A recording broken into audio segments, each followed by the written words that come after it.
এই একটা পাপ যদি কেউ না করে ইনশাল্লাহ সে জান্নাতে যাবে, যতই পাপ করুক না কেন। বাসায় মা বোন যারা আছে অনেকেই দেখা যায় চুল আশ্রয়, চিরুনি পরে গেলে বলে আজকে মেহমান আসবে। কি আসবে আজকে? মেহমান আসবে আজকে বললেই শিরক। বাসা থেকে বের হচ্ছেন, আপনার পাঞ্জাবিটা একটু আটকে গেছে, আপনার স্ত্রী বলছে একটু বসে যান, অমঙ্গল হতে পারে, বসেন, বাস মুশরিক, শিরক হয়ে গেল। মুসলিম সমাজে রন্ধ্রে রন্ধ্রে শিরক। এখন রাস্তাঘাটে উঠতে বসতে পেপার পত্রিকা খুললেই শিরক। পেপার খুলবেন রাশিফল, সিংহ রাশি কন্যা রাশি, দিনটা কেমন যাবে বিশ্বাস করলেই মুশরিক হয়ে যাবে। রাস্তার পাশে টিয়া পাখি দিয়ে ভাগ্য পরীক্ষা করছে, হাতটা দেখে দেন তো ভাই কি আছে, বললেই শিরক হয়ে যাবে। আংটি বিক্রি করছে, আংটি পরলে রোগ ভালো হবে, হাতে দিল রোগ ভালো হবে এই উদ্দেশ্যে, মুশরিক। হাতে দিয়েছে রোগ ভালো হবে, আমার ডায়াবেটিস ভালো হয়ে যাবে, বিসমিল্লাহ, ব্যাস মুশরিক, নাউজুবিল্লাহ। এই আকীদা নিয়ে পড়লেই মুশরিক। মুসলিম সমাজে অহরহ শিরক আছে।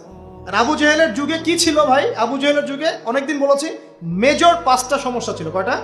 মেজর 5টা, মাইনর সমস্যা অনেক, মেজর 5টা। এক, আবু জেহেলের যুগের বেশিরভাগ মানুষ শিরক করতো। কি করতো ভাই?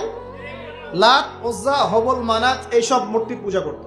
এখন হয়তো মুসলিম সমাজে এটা নাই ঠিকই, কিন্তু মুসলিমরা এখন কবর মাজার পূজায় শুরু করেছে, করে নাই? মুসলিমরাও এখন নেক্সট সুরতে ধোকা খাচ্ছে। শিরক তো আমাদের সমাজে চলছে। শিরক কি হয় কেন আমি লেকচার দিয়েছি, দেখবেন মুসলিম সমাজে কত শিরক চলছে। আবু জেহেলের যুগে শিরক ছিল, এগুলো বলতে থাকলে এটা নিয়ে আলোচনা করতে হবে। আলোচনার টপিক আমার আজকে অন্যরকম। আবু জেহেলের যুগে কি ছিল ভাই? শিরক ছিল, সমাজে রন্ধ্রে রন্ধ্রে শিরক ছিল। এখনকার সমাজেও শিরক আছে। তারা লা ইলাহা ইল্লাল্লাহ না পড়ে শিরক করতো, আমরা পড়েও শিরক করি।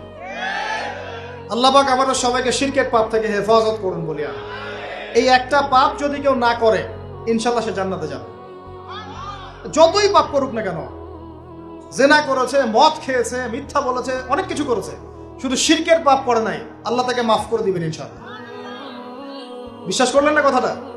নবীজি বলেছেন এই উম্মতের যে কোনো ব্যক্তি যতই পাপ করুক না কেন আল্লাহ পাক সমস্ত পাপ মাফ করতে পারেন, কিন্তু শিরকের গুনাহ আল্লাহ পাক মাফ করবেন।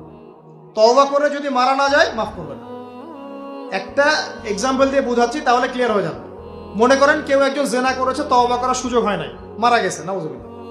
এখন আল্লাহ পাক কিয়ামতের মাঠে এই জেনার পাপটা মাফ করে দিতে পারেন, যদিও সে তওবা করে নাই।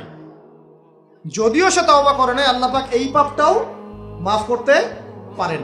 কিন্তু একজন ব্যক্তি শিরক করেছে, তওবা করে নাই, কিন্তু এই অবস্থায় যদি কাল কিয়ামতের মাঠে আল্লাহর সাথে সাক্ষাৎ করে, আল্লাহ তার গুনাহ মাফ করবে না।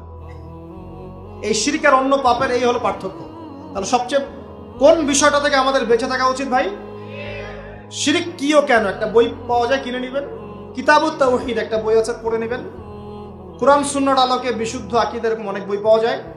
আর আকীদা সংক্রান্ত একটা অনবদ্য বই হলো আল আকীদা আত-তাহাওয়িয়া। এই 4টা 5টা বই পড়লে আপনার শিরকের কনসেপ্ট ক্লিয়ার হয়ে যাবে ইনশাআল্লাহ। আল্লাহ পাক আমাদেরকে পড়াশোনা করার তৌফিক দান।